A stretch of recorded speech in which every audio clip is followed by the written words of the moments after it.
अस्सलाम वालेकुम नाजरीन, मैं हूं नीलम नवाब। आप देख रहे हैं PKN न्यूज़। सबसे पहले गुजरात से खबर शामिल करेंगे। Bureau chief Gujarat division Usman Tayyab की रिपोर्ट के मुताबिक म्यूनसिपल कॉरपोरेशन गुजरात की सप्लाई ब्रांच की एक meeting chief officer Chaudhry Fayaz Ahmed Waraich की सदारत में CEO ऑफिस में मुनक्किद हुई है, जिसमें एक्सियन मोहम्मद रियाज, फोरमैन कमर अब्बास भी मौजूद थे। इस मौके पर चीफ ऑफिसर चौधरी फयाज अहमद वड़ाइच ने ट्यूबवेल ऑपरेटर को हिदायत दी है कि तमाम ट्यूबवेल ऑपरेटर वक्त की पाबंदी को यकीनी बनाएं। म्यूनसिपल कॉरपोरेशन की फिल्ट्रेशन प्लांट्स के फिल्टर पर बर वक्त तब्दील किए जाएं।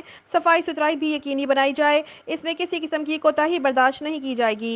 किसी वक्त भी चेकिंग की जा सकती है। एक्सियन मोहम्मद रियाज ने कहा कि तमाम ट्यूबवेल ऑपरेटर वाटर सप्लाई की मोटरें चलाकर टाइम नोट रखें।